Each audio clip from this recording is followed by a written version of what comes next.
Good morning, dear students, and welcome to the English class. Students, today we are going to read a lesson from your main course book, and this is lesson number 5. Name of the lesson is Some Glimpses of Ancient Indian Thoughts and Practices. So, first of all, title the Ki meaning ਹੈ। ਗਲਿੰਪਸਿਸ ਹੁੰਦੀਆਂ ਨੇ ਝਲਕਾਂ, ancient ਹੁੰਦਾ ਆ ਪ੍ਰਾਚੀਨ। ਫਿਰ ਸੋ ਇਸ chapter ਦੇ title ਦਾ ਮਤਲਬ ਹੈਗਾ ਆ ਪ੍ਰਾਚੀਨ ਭਾਰਤ ਦੀਆਂ ਦੇ ਵਿਚਾਰਾਂ ਦੀਆਂ ਕੁਝ ਝਲਕਾਂ।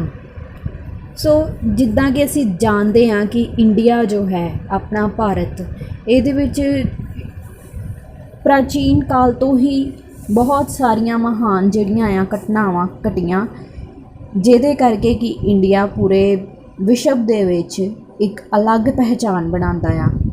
ਹੁਣ ਉਹਨਾਂ ਨੂੰ ਵੇਦਾਂ, ਪੁਰਾਣਾ, ਗੀਤਾ, ਰਾਮਾਇਣ, ਮਹਾਭਾਰਤ ਅਤੇ ਹੋਰ ਵੀ ਜਿੰਨੇ ਵੀ ਮਹਾਨ ਧਾਰਮਿਕ ਗ੍ਰੰਥ ਆ ਉਹਨਾਂ ਦੇ ਵਿੱਚ ਦਰਜ ਕੀਤਾ ਗਿਆ।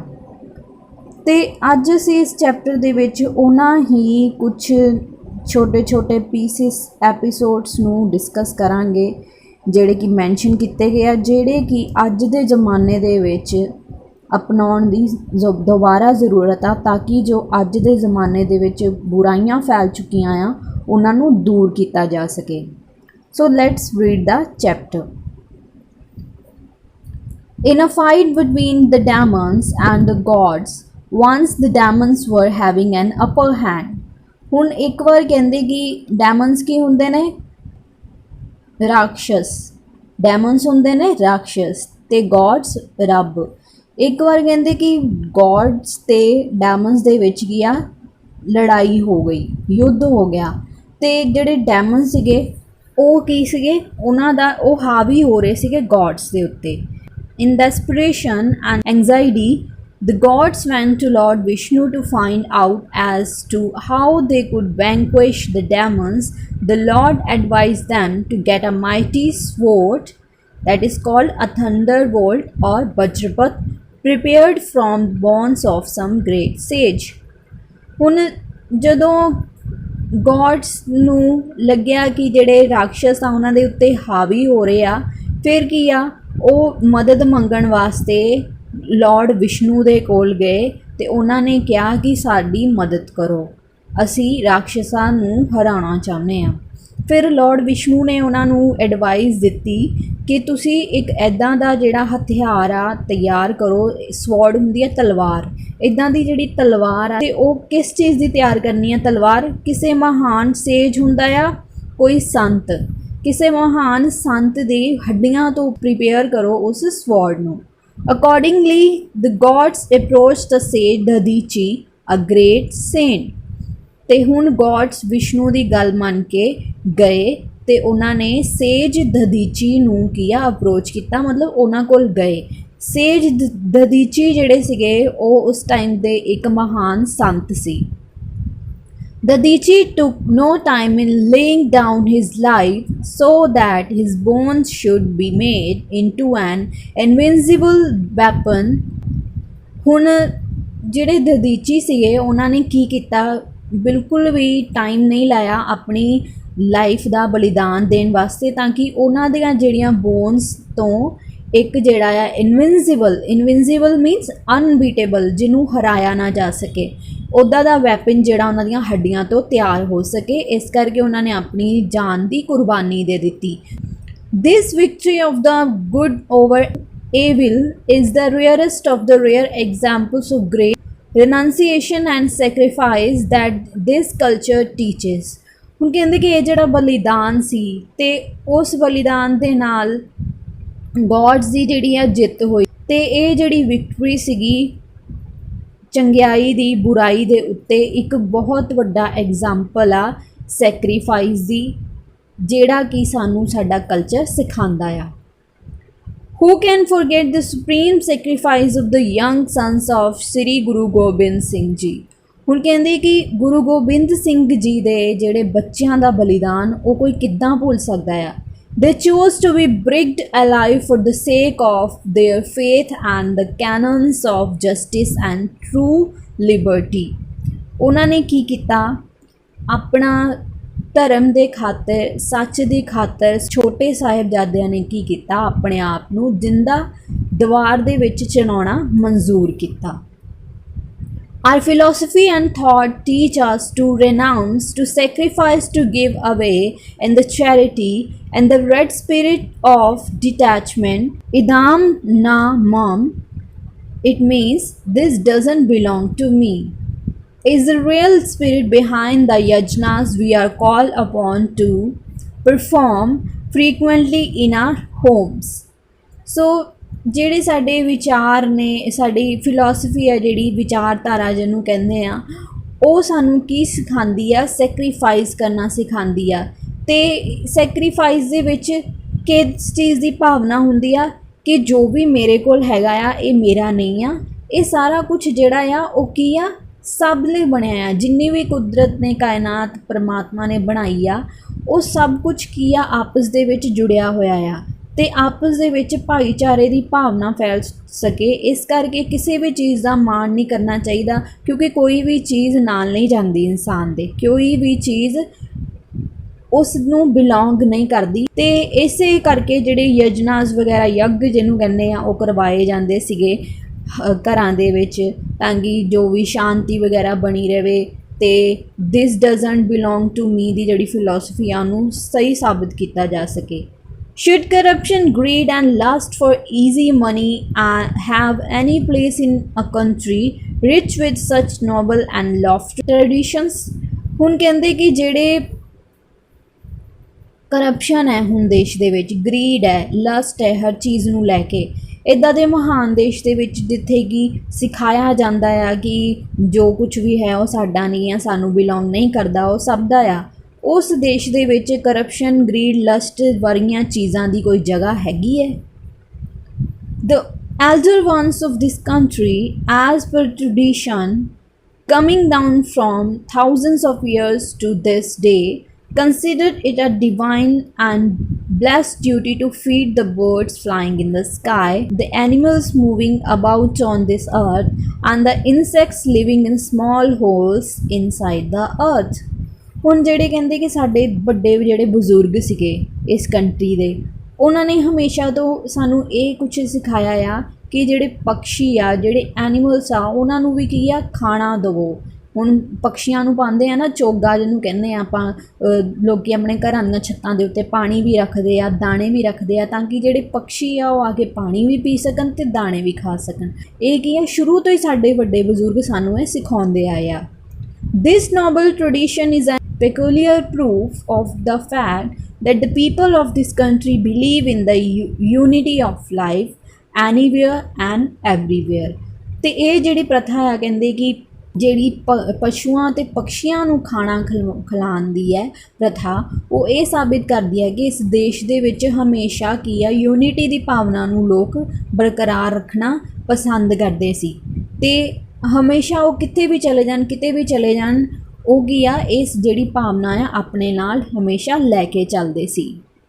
Vasudev Kutumbakam, the entire universe is one family. ਹੁਣ ਵਾਸੂਦੇਵ ਕੁਟੰਬਕਮ ਇੱਕ ਸੰਸਕ੍ਰਿਤ ਦਾ ਵਰਡ ਹੈ, ਜਿਹਦਾ ਮਤਲਬ ਹੁੰਦਾ ਕਿ ਪੂਰਾ ਜਿਹੜਾ ਯੂਨੀਵਰਸ, ਮਤਲਬ ਪੂਰਾ ਵਰਲਡ ਹੈ, ਉਹ ਇੱਕ ਫੈਮਿਲੀ ਹੈ। Is the basic thought that works here and in the various such ceremonies like the tradition of langar in the holy temples and gurudwaras, and the message of the holy gurus contained in the directive eat only after you have shared your meal with others, ਜਿਹਨੂੰ ਕਿ ਵੰਡ ਛਕੋ ਕਿਹਾ ਜਾਂਦਾ ਆ। ਸੋ ਇਹ ਜਿਹੜਾ tradition ਆ ਕਿ ਪੂਰਾ ਯੂਨੀਵਰਸ ਇੱਕ ਹੈ, ਇਸ ਭਾਵਨਾ ਨੂੰ ਲੈ ਕੇ ਜਿਹੜੀਆਂ ਲੰਗਰ ਦੀਆਂ ਪ੍ਰਥਾਵਾਂ ਸ਼ੁਰੂ ਕੀਤੀਆਂ ਗਈਆਂ ਗੁਰੂਆਂ ਦੇ ਦੁਆਰਾ, ਅਤੇ ਉਹਨਾਂ ਨੇ ਇਹ ਦਿੱਤਾ ਸੀਗਾ ਮੈਸੇਜ ਕਿ ਤੁਸੀਂ ਉਦੋਂ ਹੀ ਖਾਣਾ ਆ ਜਦੋਂ ਤੁਸੀਂ ਆਪਣਾ ਖਾਣਾ ਜਿਹੜਾ ਆ ਦੂਸਰਿਆਂ ਦੇ ਨਾਲ ਸ਼ੇਅਰ ਕਰ ਲੈਂਦੇ ਹੋ, ਕਿਸੇ ਨੀਡੀ ਦੇ ਨਾਲ ਸ਼ੇਅਰ ਕਰਦੇ ਹੋ। ਅਤੇ ਉਸ ਭਾਵਨਾ ਨੂੰ, ਵੰਡ ਛਕੋ ਦੀ ਭਾਵਨਾ ਨੂੰ ਸ਼ੁਰੂ ਤੋਂ ਹੀ ਸਾਡੇ ਗੁਰੂਆਂ ਨੇ ਅਪਣਾਉਣ ਨੂੰ ਸਾਨੂੰ ਕਿਹਾ ਆ। This idea of distribution applies not to food only. It extends well up to the entire resources and funds that are available to man।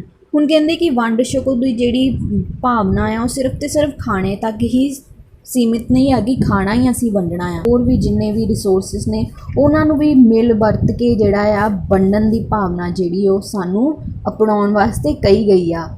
Do we still need to be taught to love the entire mankind as our kith and kin and respect the sanctity of life of total non-violence? ਸੋ ਕਹਿੰਦੇ ਕਿ ਇੰਨਾ ਕੁਝ ਜੋ ਸਾਨੂੰ ਸਾਡੇ ਗੁਰੂ ਸਿਖਾ ਕੇ ਗਏ ਆ, ਸਾਡੇ ਬਜ਼ੁਰਗ ਸਿਖਾ ਕੇ ਗਏ ਆ ਸਾਨੂੰ, ਇਸ ਸਭ ਦੇ ਬਾਵਜੂਦ ਵੀ ਕਿਥ ਐਂਡ ਕਿਨ ਹੁੰਦਾ ਆ ਫਰੈਂਡਸ ਐਂਡ ਰਿਲੇਟਿਵਸ।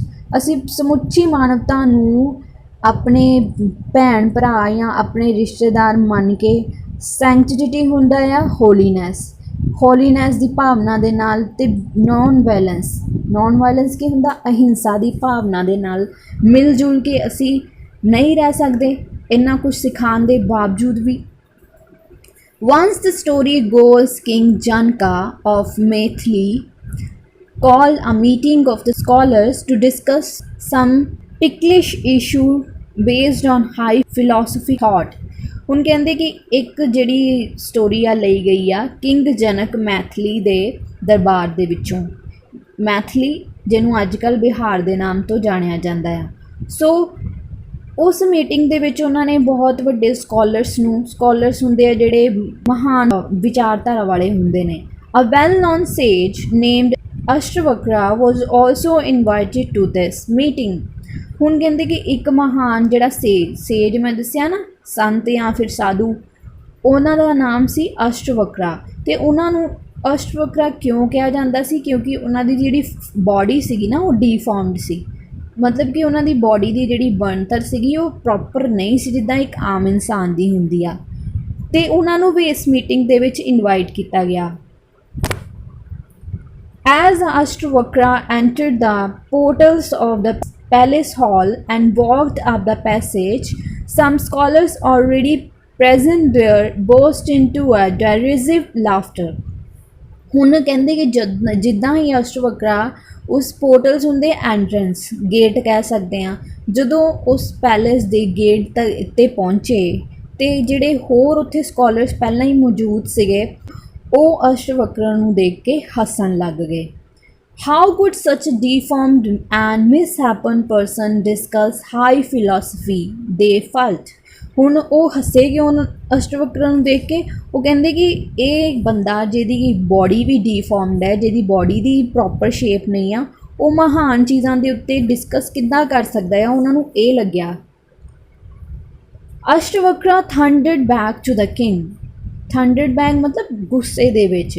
ਹੁਣ ਅਸ਼ਟਵਕਰਾ ਨੇ ਰਾਜੇ ਨੂੰ, ਮੈਥਲੀ ਦੇ ਰਾਜੇ ਨੇ ਸਭਾ ਬੁਲਾਈ ਸੀ, ਉਹਨੂੰ ਗੁੱਸੇ ਦੇ ਵਿੱਚ ਹੁਣ ਅਸ਼ਟਵਕਰਾ ਨੇ ਕੀ ਕਿਹਾ? "O king, I feel ashamed of being invited to this assembly of skinners." ਹੁਣ ਅਸ਼ਟਵਕਰਾ ਨੇ ਰਾਜੇ ਨੂੰ ਕਿਹਾ ਕਿ ਮੈਨੂੰ ਬੜੀ ਹੀ ਸ਼ਰਮ ਆ ਰਹੀ ਹੈ ਕਿ ਮੈਨੂੰ ਇਸ ਸਕਿਨਰਸ ਦੀ ਸਭਾ ਦੇ ਵਿੱਚ ਬੁਲਾਇਆ ਗਿਆ। ਹੁਣ ਸਕਿਨਰਸ ਕਿਹਨੂੰ ਕਹਿੰਦੇ ਆ? A person who deals in animal skin. So ਉਹ ਕਹਿੰਦੇ ਕਿ ਅਸ਼ਟਵਕਰਾ ਕਹਿੰਦੇ ਕਿ ਮੈਨੂੰ ਬੜੀ ਹੀ ਸ਼ਰਮ ਆ ਰਹੀ ਆ ਕਿ ਤੁਸੀਂ ਮੈਨੂੰ ਇੱਦਾਂ ਦੀ ਅਸੈਂਬਲੀ ਦੇ ਵਿੱਚ ਬੁਲਾਇਆ ਜਿੱਥੇ ਕਿ ਸਕਿਨਰਸ ਜਿਹੜੇ ਹੈਗੇ ਨੇ। It is only a skinner who measures intelligence or status of a person from the skin or physical looks or the color and shape of his skin or body। ਹੁਣ ਅਸ਼ਟਵਕਰਾ ਕਹਿੰਦੇ ਕਿ ਇਹ ਇੱਕ ਸਕਿਨਰ ਦਾ ਹੀ ਕੰਮ ਹੁੰਦਾ ਆ ਜਿਹੜਾ ਕਿ ਕਿਸੇ ਬੰਦੇ ਦੀ ਇੰਟੈਲੀਜੈਂਸ ਜਾਂ ਫਿਰ ਸਟੇਟਸ ਦਾ ਅੰਦਾਜ਼ਾ ਉਹਦੀ ਸਕਿਨ ਨੂੰ ਦੇਖ ਕੇ ਜਾਂ ਫਿਜ਼ੀਕਲ ਲੁੱਕਸ ਨੂੰ ਦੇਖ ਕੇ ਲਗਾਉਂਦਾ ਆ। This put the entire assembly to shame and brought them to their knees to beg pardon of this great sin। ਹੁਣ ਇਹ ਗੱਲ ਸੁਣ ਕੇ ਜਿੰਨੇ ਵੀ ਸਭਾ ਦੇ ਵਿੱਚ ਆਏ ਹੋਏ ਸੀਗੇ, ਹੋਰ ਵੀ ਫਿਲੋਸੋਫਰ ਥਿੰਕਰਸ ਆਏ ਸੀ, ਉਹ ਬਹੁਤ ਜ਼ਿਆਦਾ ਸ਼ਰਮਿੰਦੇ ਹੋਏ ਕਿ ਸਾਡਾ ਕੰਪੈਰੀਜ਼ਨ ਸਕਿਨਰਸ ਦੇ ਨਾਲ ਕੀਤਾ ਗਿਆ, ਮਤਲਬ ਅਸੀਂ ਕਿੰਨੀ ਛੋਟੀ ਸੋਚ ਦੇ ਧਾਰਨੀ ਆ। ਅਤੇ ਉਹਨਾਂ ਨੂੰ ਕੀ ਆ, ਮਾफ़ੀ ਮੰਗਣੀ ਪਈ ਅਸ਼ਟਵਕਰਾ ਤੋਂ। Color of the skin or shape of the body has never been a measure of intelligence or status in this country। ਹੁਣ ਇਸ ਦੇਸ਼ ਦੇ ਵਿੱਚ, ਭਾਰਤ ਦੇ ਵਿੱਚ ਕਹਿੰਦੇ ਕਿ ਕਦੀ ਵੀ ਕਿਸੇ ਦੇ ਨਾਲ ਕਲਰ ਜਾਂ ਸਕਿਨ ਦਾ ਕਲਰ ਜਾਂ ਫਿਰ ਬੋਡੀ ਦੀ ਸ਼ੇਪ ਦੇਖ ਕੇ ਭੇਦਭਾਵ ਨਹੀਂ ਕੀਤਾ ਗਿਆ। ਉਹਦੀ ਐਗਜ਼ਾਮਪਲ ਦਿੱਤੀ ਗਈ ਆ Lord Rama's eating of the tasted berries from a Bhil woman is a sufficient proof of the fact that there was never any discrimination on the basis of caste, creed, or profession of a person in ancient India. ਸੋ ਕਹਿੰਦੇ ਕਿ ਜਿਹੜੀ Lord Rama ਦੀ ਜਿਹੜੀ example ਆ ਤੁਸੀਂ ਵੀ ਸੁਣੀ ਹੋਏਗੀ, ਜਿਹੜੀ Bhil woman ਸੀ ਜਿਹਦਾ ਨਾਮ ਸ਼ਿਬਰੀ ਸੀ, ਅਤੇ ਉਹ ਕੀ ਕਰਦੀ ਸੀ ਉਹ ਕੰਮ ਲੈਦਰ ਦੇ ਬੈਗ ਦੇ ਨਾਲ ਜ਼ਮੀਨ ਦੇ ਉੱਤੇ ਪਾਣੀ ਸਪ੍ਰਿੰਕਲ ਕਰਨ ਦਾ, ਮਤਲਬ ਪਾਣੀ ਤੁਪਕਣ ਦਾ ਕੰਮ ਕਰਦੀ ਸੀਗੀ। ਉਹਨੇ ਜਿਹੜੇ ਆ ਬੇਰੀਜ਼ ਜਿਹੜੀਆਂ ਸੀਗੀਆਂ, ਬੇਰ ਜਿਹੜੇ ਆ ਉਹਨੇ ਟੇਸਟ ਕੀਤੇ ਸੀ ਕਿ ਕਿਹੜੇ ਬੇਰ ਮਿੱਠੇ ਆ, ਜਿਹੜੇ ਮਿੱਠੇ ਸੀ ਉਹ ਰੱਖੀ ਜਾ ਰਹੀ ਸੀ ਲਾਰਡ ਰਾਮਾ ਦੇ ਵਾਸਤੇ, ਅਤੇ ਲਾਰਡ ਰਾਮਾ ਨੇ ਉਹਦੇ ਜਿਹੜੇ ਜੂਠੇ ਬੇਰ ਹੀ ਕਿਹਾ ਜਾਂਦਾ ਆ ਖਾਤੇ ਸੀਗੇ। ਇੱਕ ਬਹੁਤ ਵੱਡਾ ਐਗਜ਼ਾਮਪਲ ਆ ਕਿ ਇਸ ਦੇਸ਼ ਦੇ ਵਿੱਚ ਸ਼ੁਰੂ ਤੋਂ ਹੀ ਕਿਸੇ ਦੇ ਨਾਲ ਵੀ ਕਾਸਟ, ਕ੍ਰੀਡ, ਪ੍ਰੋਫੈਸ਼ਨ ਨੂੰ ਲੈ ਕੇ ਕੋਈ ਵੀ ਭੇਦਭਾਵ ਨਹੀਂ ਕੀਤਾ ਗਿਆ।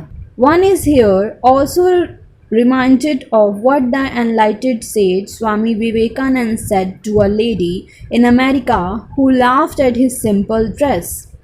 ਹੁਣ ਇੱਕ ਵਾਰ ਕਹਿੰਦੇ ਕਿ ਹੋਰ ਐਗਜ਼ਾਮਪਲ ਦਿੱਤੀ ਗਈ ਆ, ਜਿਹੜੇ ਸਵਾਮੀ ਵਿਵੇਕਾਨੰਦ ਜੀ ਸੀਗੇ ਉਹ ਜਦੋਂ ਅਮਰੀਕਾ ਗਏ ਸੀ, ਉੱਥੇ ਅਮਰੀਕਨ ਇੱਕ ਲੇਡੀ ਨੇ ਉਹਨਾਂ ਨੂੰ ਦੇਖ ਕੇ ਉਹਨਾਂ ਦਾ ਮਜ਼ਾਕ ਉਡਾਇਆ ਸੀ ਕਿਉਂਕਿ ਉਹ ਬਹੁਤ ਸਿੰਪਲ ਡਰੈਸਅਪ ਦੇ ਵਿੱਚ ਸੀਗੇ। ਸਵਾਮੀ ਵਿਵੇਕਾਨੰਦ ਹਮੇਸ਼ਾ ਸਿੰਪਲ ਡਰੈਸਅਪ ਦੇ ਵਿੱਚ ਰਹਿੰਦੇ ਸੀ।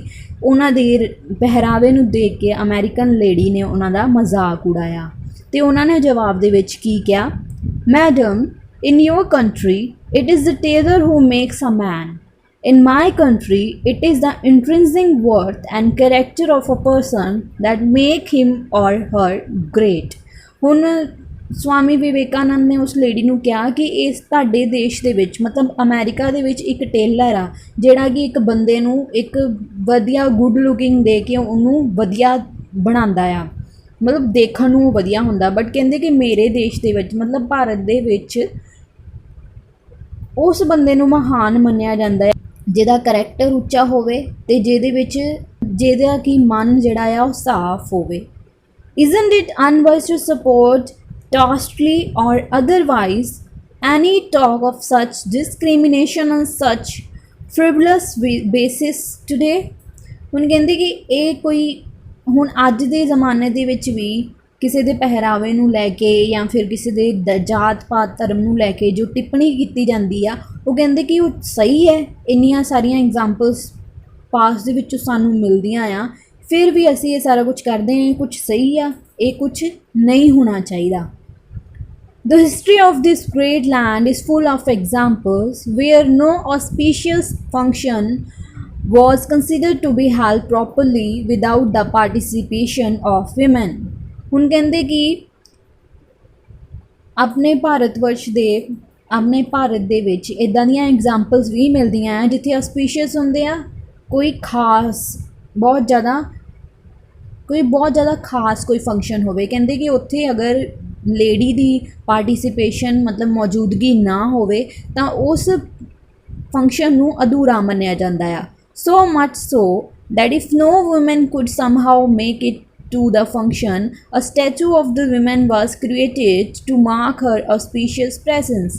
ਹੁਣ ਕਹਿੰਦੇ ਕਿ ਇੱਕ ਵਾਰ ਕੀ ਹੋਇਆ ਸੀਗਾ, ਇੱਕ ਓਕੇਜ਼ਨ ਸੀਗਾ ਜਿਹਨੂੰ ਸੇਤੂ ਬੰਦ ਕਿਹਾ ਜਾਂਦਾ ਹੈ ਰਾਮੇਸ਼ਵਰਮ ਬ੍ਰਿਜ ਦੇ ਉੱਤੇ, ਉੱਥੇ ਇੱਕ ਪੂਜਾ ਸੀ ਅਤੇ ਜਿਹੜੇ ਰਾਮ ਦੀ ਪਤਨੀ ਹੈ ਸੀਤਾ, ਉਹਨਾਂ ਦਾ ਕੀ ਆ ਸਟੈਚੂ ਬਣਾ ਕੇ ਉਹਨਾਂ ਨੂੰ ਉੱਥੇ ਉਹਨਾਂ ਦੀ ਪ੍ਰੈਜ਼ੈਂਸ ਮੰਨੀ ਗਈ ਸੀ, ਉਹਨਾਂ ਦਾ ਸਟੈਚੂ ਬਣਾ ਕੇ, ਤਾਂ ਕਿ ਉਹਨਾਂ ਦੀ ਜਿਹੜੀ ਐਬਸੈਂਸ ਨੂੰ ਨਾ ਫੀਲ ਕੀਤਾ ਜਾ ਸਕੇ, ਉਹਨਾਂ ਨੂੰ ਪ੍ਰੈਜ਼ੈਂਸ ਨੂੰ ਉੱਥੇ ਫੀਲ ਕੀਤਾ ਜਾ ਸਕੇ। ਮਤਲਬ ਕਹਿੰਦੇ ਕਿ ਸਟੈਚੂ ਬਣਾ ਕੇ ਵੀ ਔਰਤ ਦੀ ਪ੍ਰੈਜ਼ੈਂਸ ਦਾ ਉਹਦੀ ਜਿਹੜੀ ਇੰਪੋਰਟੈਂਸ ਨੂੰ ਦਰਸਾਇਆ ਗਿਆ ਆ ਪਾਸਟ ਦੇ ਵਿੱਚ। ਸੋ ਵਿਮਨ ਦਾ ਵੀ ਬਹੁਤ ਵੱਡਾ ਜਿਹੜਾ ਪਾਰਟੀਸੀਪੇਸ਼ਨ ਮੰਨਿਆ ਜਾਂਦਾ ਆ ਇੰਡੀਆ ਦੇ ਵਿੱਚ।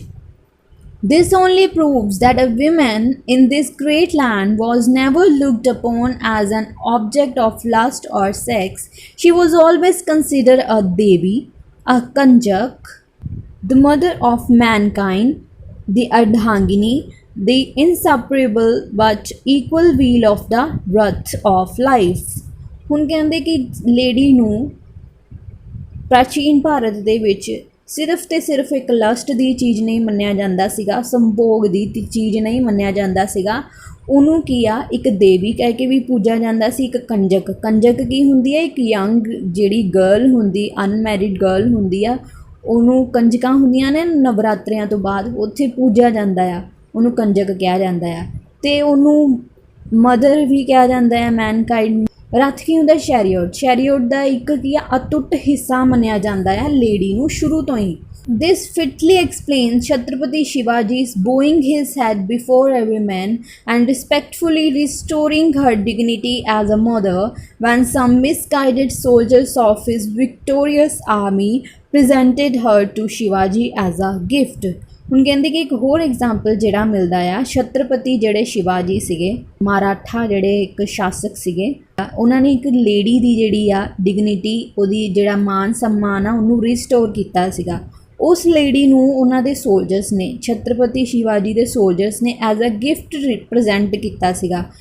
ਕਿਉਂਕਿ ਦੇਖੋ, ਜਦੋਂ ਪਹਿਲਾਂ ਜਿਹੜੇ ਯੁੱਧ ਹੁੰਦੇ ਸੀ, ਉਹਦੇ ਵਿੱਚ ਜਿਹੜਾ ਰਾਜਾ ਜਿੱਤ ਜਾਂਦਾ ਸੀ, ਉਹ ਜਿੱਤੀ ਹੋਈ ਪ੍ਰਜਾ ਦੇ ਵਿੱਚੋਂ ਉੱਥੇ ਦੀਆਂ ਜਿਹੜੀਆਂ ਧੀਆਂ ਹੁੰਦੀਆਂ ਸੀ, ਭੈਣਾਂ ਹੁੰਦੀਆਂ ਸੀ, ਉਹਨਾਂ ਨੂੰ ਆਪਣੇ ਕੋਲ ਰੱਖ ਲੈਂਦਾ ਸੀ, ਆਪਣੀਆਂ ਦਾਸੀਆਂ ਬਣਾ ਕੇ, ਆਪਣੀਆਂ ਗੁਲਾਮ ਬਣਾ ਕੇ, ਅਤੇ ਉਹਨਾਂ ਦੇ ਨਾਲ ਗਲਤ ਵਿਵਹਾਰ ਜਿਹੜਾ ਕੀਤਾ ਜਾਂਦਾ ਸੀ। ਇਸੇ ਤਰ੍ਹਾਂ ਕੁਛ ਜਿਹੜੇ ਛਤਰਪਤੀ ਸ਼ਿਵਾਜੀ ਦੇ ਕੁਛ ਸੋਲਜਰ ਸੀ, ਮਿਸਗਾਈਡਡ ਸੋਲਜਰ ਸੀਗੇ, ਉਹਨਾਂ ਨੇ ਵੀ ਇੱਦਾਂ ਹੀ ਕੀਤਾ। ਇੱਕ ਵਾਰ ਸ਼ਿਵਾਜੀ ਕੋਈ ਜੰਗ ਜਿੱਤੇ ਅਤੇ ਉੱਥੇ ਦੀ ਇੱਕ ਲੇਡੀ ਸੀ, ਉਸ ਲੇਡੀ ਨੂੰ ਉਹਨਾਂ ਨੇ ਛਤਰਪਤੀ ਸ਼ਿਵਾਜੀ ਨੂੰ ਇੱਕ ਗਿਫਟ ਦੇ ਤੌਰ ਦੇ ਉੱਤੇ ਪ੍ਰੈਜ਼ੈਂਟ ਕੀਤਾ। ਪਰ ਸ਼ਿਵਾਜੀ ਨੇ ਕੀ ਕੀਤਾ, ਬਾਕੀ ਰਾਜਾਵਾਂ ਦੀ ਤਰ੍ਹਾਂ ਉਹਦੇ ਨਾਲ ਗਲਤ ਵਿਵਹਾਰ ਨਹੀਂ ਕੀਤਾ। ਉਸ ਲੇਡੀ ਦੇ ਨਾਲ ਉਹਨੂੰ ਮਾਂ ਕਹਿ ਕੇ ਸੰਬੋਧਿਤ ਕੀਤਾ ਅਤੇ ਉਹਦਾ ਜਿਹੜਾ ਆਤਮ ਸਨਮਾਨ ਜਿਹੜਾ ਕਾਇਮ ਰੱਖਿਆ। This too explains that the great wars in both the sacred epics Ramayana and the Mahabharata were fought for defending the upholding the honor of this Matra Shakti, the powerful motherhood। ਕਹਿੰਦੇ ਕਿ ਹੁਣ ਇੱਕ ਜਿਹੜਾ example ਆ, ਇਹ ਵੀ ਲਿਆ ਜਾ ਸਕਦਾ ਹੈ ਕਿ ਰਾਮਾਇਣ ਅਤੇ ਮਹਾਭਾਰਤ ਦੇ ਵਿੱਚ ਜਿਹੜੇ ਜੰਗ ਲੜੇ ਗਏ ਸੀਗੇ, ਉਹ ਕੀ ਸੀਗੇ, ਇੱਕ ਮਾਤਰ ਸ਼ਕਤੀ ਨੂੰ ਬਚਾਉਣ ਵਾਸਤੇ, ਮਦਰਹੁੱਡ ਨੂੰ ਬਚਾਉਣ ਵਾਸਤੇ ਹੀ ਕੀਤੇ ਗਏ ਸੀਗੇ। Does this not put those to shame who think of resorting to female foeticide or denying the female sex their rightful place in the affairs of the world. ਹੁਣ ਕਹਿੰਦੇ ਕਿ ਇੰਨਾ ਸਭ ਕੁਛ ਹੋਣ ਦੇ ਬਾਵਜੂਦ ਕਿ ਪਾਸਟ ਦੇ ਵਿੱਚ ਇੰਨੀ ਜ਼ਿਆਦਾ ਜਿਹੜੀ ਆ ਉੱਚੀ ਜਗ੍ਹਾ ਦਿੱਤੀ ਗਈ ਆ ਲੇਡੀ ਨੂੰ, ਇੱਕ ਔਰਤ ਨੂੰ, ਅਤੇ ਮਾਤਰ ਸ਼ਕਤੀ ਵਾਸਤੇ ਲੜਾਈਆਂ ਲੜੀਆਂ ਗਈਆਂ, ਐਡੇ ਐਡੇ ਵੱਡੇ ਯੁੱਧ ਲੜੇ ਗਏ ਆ, ਅਤੇ ਅੱਜ ਲੋਕ ਕੀ ਕਰ ਰਹੇ ਆ, ਧੀਆਂ ਨੂੰ ਜੰਮਣ ਤੋਂ ਡਰਦੇ ਆ, ਧੀਆਂ ਨੂੰ ਮਾਰ ਦਿੱਤਾ ਜਾਂਦਾ ਹੈ ਜੰਮਣ ਤੋਂ ਪਹਿਲਾਂ। ਅਤੇ ਉਹਨਾਂ ਵਾਸਤੇ ਸ਼ਰਮ ਦੀ ਗੱਲ ਨਹੀਂ ਹੈ ਕਿ ਉਹ ਇੰਨਾ ਕੁਛ ਕਰ ਰਹੇ ਆ। ਇੱਕ ਸਾਈਡ 'ਤੇ ਕੰਜਕਾਂ ਕਹਿ ਕੇ ਪੂਜਿਆ ਜਾਂਦਾ ਆ, ਗੋਡਿਸ ਕਹਿ ਕੇ ਪੂਜਿਆ ਜਾਂਦਾ ਆ, ਦੂਸਰੀ ਜਗ੍ਹਾ ਦੇ ਉੱਤੇ ਗਲਤ ਕੰਮ ਹੁੰਦੇ ਨੇ ਲੇਡੀਜ਼ ਦੇ ਨਾਲ, ਉਹਨਾਂ ਦੇ ਰੇਪਸ ਹੁੰਦੇ ਆ, ਉਹ ਸੇਫ ਨਹੀਂ ਹੈਗੀਆਂ ਆ, ਉਹਨਾਂ ਨੂੰ ਜੰਮਣ ਤੋਂ ਪਹਿਲਾਂ ਹੀ ਮਾਰ ਦਿੱਤਾ ਜਾਂਦਾ ਆ। ਅਤੇ ਇੱਦਾਂ ਦੇ ਵਰਲਡ ਦੇ ਵਿੱਚ ਉਹਨਾਂ ਲਈ ਸ਼ਰਮ ਦੀ ਗੱਲ ਆ ਜੋ ਇਹ ਸਾਰੇ ਗਲਤ ਵਿਚਾਰ ਆਪਣੇ ਮਨ ਦੇ ਵਿੱਚ ਲੈ ਕੇ ਆਉਂਦੇ ਆ। So with this we come to an end of our chapter students. Next week we will read some another lesson. Till then, take care of yourselves. Thank you.